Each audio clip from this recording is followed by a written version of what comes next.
Sandrine Rousseau, notre invitée ce matin. Madame Rousseau, j'imagine que cette image de New Delhi vous fait réagir. On est 60 fois au-dessus des taux fixés par l'OMS.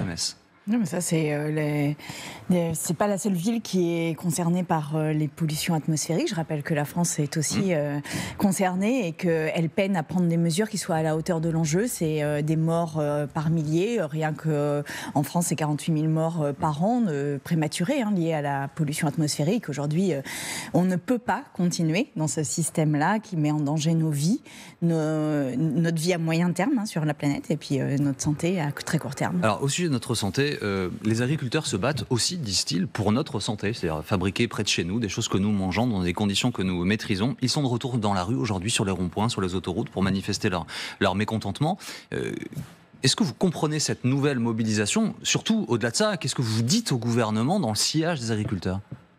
Alors je dis au gouvernement que pour l'instant, vous faites des effets de menton. Je dis au président de la République, vous faites des effets de menton. Mais pour l'instant, il n'y a aucune déclaration ou aucune mesure de votre part qui ne permet véritablement de ne pas signer le Mercosur. C'est-à-dire que vous n'avez pas renégocié le mandat de négociation auprès de l'Union européenne. C'est-à-dire que l'Union européenne a toujours le même mandat de négociation et vous n'organisez pas au sein de l'Europe une minorité de blocage. Et il n'est pas vrai que la France seule peut s'opposer à cela. Donc il y a un travail européen à faire puisque aujourd'hui l'Union européenne essaye de prendre toutes les mesures pour que la France n'ait pas à ratifier ce traité. Donc je dis à Emmanuel Macron, vous pouvez avoir des grandes déclarations comme vous en avez l'habitude. Aujourd'hui, il faut que vous vous engagiez à ce que l'Assemblée nationale et le Sénat ratifient ou pas le Mercosur et vous devez vous engager à renégocier le mandat de négociation dont l'Europe dispose vis-à-vis des pays du Mercosur d'Amérique. Il faut une majorité, Madame Rousseau. Il faut une majorité pour renégocier le... Oui. Eh bien, comment on le tente ? Comment on le tente? Tous les agriculteurs d'Europe... Pour l'instant, on a du mal à avoir la minorité de blocage. Donc c'est ça la difficulté. Tous les agriculteurs d'Europe se sont mobilisés dans les derniers mois. Et précisément par crainte de la concurrence déloyale que fait peser le Mercosur sur les agriculteurs européens. Je rappelle, ceci étant dit, donc, je veux dire, dans tous les pays d'Europe, il y a matière à monter une opinion publique pour faire en sorte que le Mercosur ne soit pas ratifié. Je redis que les produits agricoles ne sont pas des produits comme les autres. Ce ne sont pas des produits comme les autres. Et on ne peut pas mettre l'élevage français en concurrence avec un élevage notamment brésilien, argentin, qui ne dispose pas des mêmes normes, qui n'a pas le droit d'utiliser les mêmes produits et qui a le droit d'utiliser beaucoup plus de produits et d'intensifier beaucoup plus l'élevage que nous le faisons en France. Et par ailleurs, je redis aussi qu'une partie de cet élevage vient des terres qui sont gagnées sur l'Amazonie, qui sont gagnées par le feu. L'Amazonie connaît des incendies qui sont grandissants d'année en année. Aujourd'hui, c'est un des puits de carbone qui pourrait se retourner. C'est-à-dire qu'en fait, au lieu d'absorber du carbone, l'Amazonie, parce qu'elle se rétrécit, émettrait du carbone, ce qui est un danger mais inouï pour la planète entière. Cet accord du Mercosur ne doit pas voir le jour. Alors, il y a une chose qui intéresse les écologistes européens à l'évidence, c'est le passage au bas carbone ou au carbone neutre. Il se trouve que le Chili, l'Argentine, la Bolivie sont des producteurs de lithium. Ce lithium, on va l'acheter en Europe pour pouvoir effectivement monter les usines de batteries qui vont permettre aux voitures électriques de rouler. C'est compliqué de refuser un accord dans lequel on a aussi des intérêts.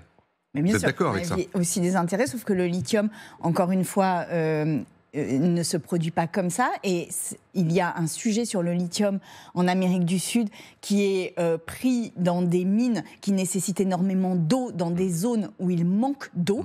Donc en fait, on va aller capter de l'eau qui serait utile aux populations locales pour aller extraire du lithium qui après servirait nos voitures. Et nous, les écologistes, disons maintenant depuis très longtemps qu'il n'y a pas de monde où on remplace l'ensemble des voitures thermiques actuellement par des voitures électriques et que c'est ça l'avenir. Ça n'existe pas. Donc c'est raison pour laquelle il nous faut revoir nos mobilités. Il faut investir, mais massivement, dans les transports collectifs, dans les transports en commun, dans la SNCF. Et en fait, on est pas à d'hormones, l'inverse. pas de lithium. Mais Non, mais c'est toujours la Madame même chose. Rousseau. C'est que on peut continuer comme ça, on peut continuer à détruire tout ce qu'il y a sur Terre. Aujourd'hui, notre humanité est en danger. Je voudrais qu'on l'entende, notre humanité est en danger. Mais on pourra dire à nos Mais tout ça enfants, dans un contexte, Madame Rousseau. On est allé chercher du lithium, c'était plus important que... Madame Rousseau, on va revenir en direct dans quelques instants. Sandrine Rousseau est notre invitée ce matin. Madame Rousseau, Donald Trump est donc élu président des États-Unis. Il prendra ses fonctions à partir du 20 janvier.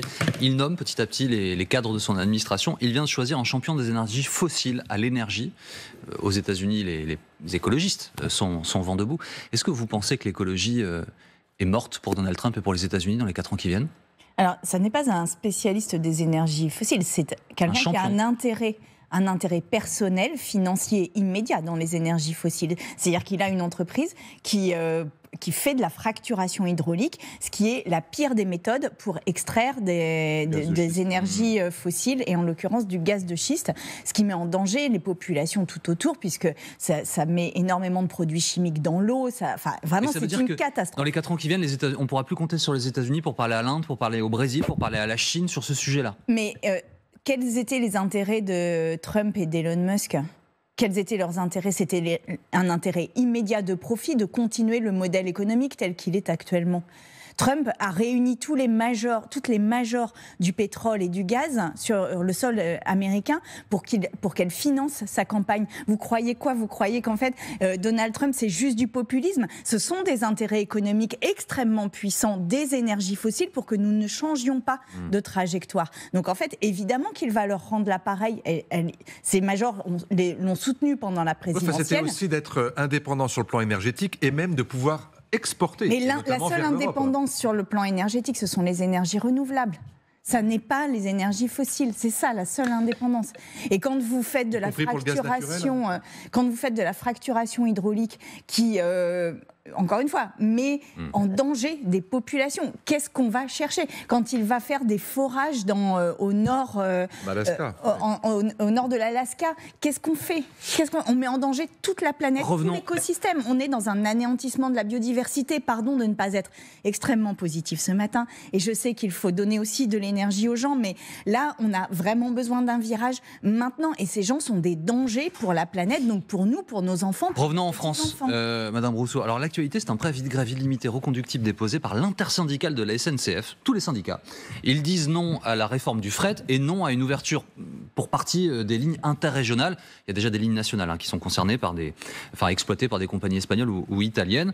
Ils menacent donc de bloquer Noël, pour dire les choses. Est-ce que vous leur accordez votre soutien ? Bien sûr. Je leur accorde mon soutien pour une raison très simple, c'est qu'ils ont raison sur le combat qu'ils mènent. La SNCF a été en monopole d'État parce qu'on a estimé que cette mobilité collective, décarbonée, était essentielle à la population française et que ça ne pouvait pas être les intérêts privés qui mettent en concurrence des lignes et qui finalement fragilisent des petites lignes qui sont moins fréquentées que d'autres. On a mis en place le fret pour limiter le transport de marchandises par camion. Aujourd'hui, dans les émissions de carbone, le transport de marchandises par camion fait partie des domaines qui ont le plus explosé et qui contribuent au fait que nous n'arrivions pas à baisser nos émissions de carbone dans les objectifs que nous nous sommes nous-mêmes fixés de l'accord de Paris. Et donc, il y a aussi des augmentations de salaire dans les négociations. Oui, ils ont raison. Voilà, et il faut le poser comme ça. On peut vous ne croyez pas qu'il serait temps quand même, Madame Rousseau, aussi de penser, vous y pensez, je sais, vos familles recomposées aux problèmes qu'elles ont, mais que pour Noël, dire comme en Italie, il y a une loi qui permette de sanctuariser, sans toucher au principe du droit de grève inaliénable, que soit sanctuarisé 15 jours pour que les familles, y compris des cheminots, se retrouvent.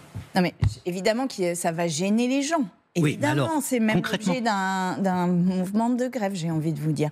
Mais là, l'enjeu pour lequel ils se battent est trop important.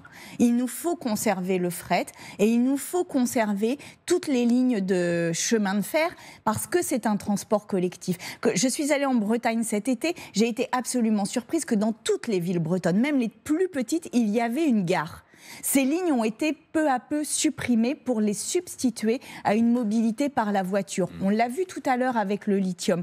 Qu'est-ce que nous voulons comme mobilité ? Comment voulons-nous désenclaver des territoires ? Eh bien, ça n'est certainement pas en donnant au marché des lignes et en mettant un monopole public en concurrence avec des intérêts privés que nous allons y arriver. Donc oui, c'est un bien précieux, c'est un bien commun. Nous devons le sauvegarder. Merci à eux de mettre la pression. Madame Rousseau, alors je lisais des papiers ces dernières heures disant que le Rassemblement national, un peu bousculé dans son agenda avec les affaires judiciaires, réfléchirait à voter avec la gauche une motion de censure du gouvernement. Alors est-ce qu'il y a des discussions ? Est-ce que vous, élus de gauche, vous parlez avec les élus du Rassemblement national ? Est-ce que c'est une option que vous envisagez ? Alors non, je ne parle pas avec les élus du Rassemblement national, je m'en suis expliqué de nombreuses fois, je ne parle pas avec l'extrême droite dans l'hémicycle. Mais dans la manière dont vous posez la question, tout est dit.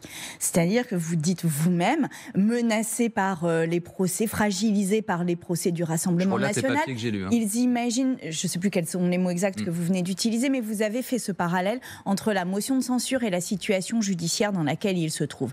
Vous voyez bien que le Rassemblement national utilise la motion de censure comme un opportunisme politique. C'est-à-dire qu'ils le font parce qu'ils sont en difficulté. Ils ne le font pas au nom d'une politique, d'une ligne politique, ils le font parce qu'ils sont en difficulté. Nous ferons la motion de censure parce que nous avons une ligne politique. Nous avions gagné des arbitrages extrêmement importants sur le budget, et notamment un rééquilibrage entre les 0,1% les plus riches et tous ceux, toutes celles qui n'arrivent pas à manger. Aujourd'hui, un Français sur 3 se prive de repas. Il faut quand même avoir ce chiffre en tête. Donc nous avions prélevé un peu de richesse sur les 0,1% les plus riches pour les donner et pour les redistribuer aux personnes qui n'arrivent pas à manger. Ce budget que nous avons voté dans le volet recettes n'a pas été voté par le Rassemblement national ni par le camp du président de la République. Pourquoi ? Parce qu'ils ne veulent absolument pas d'égalité. C'est notre projet à nous, c'est l'égalité et c'est le respect de notre avenir. Voilà, nous voterons la motion de censure. Merci Madame Rousseau d'avoir été avec nous ce matin sur LCI.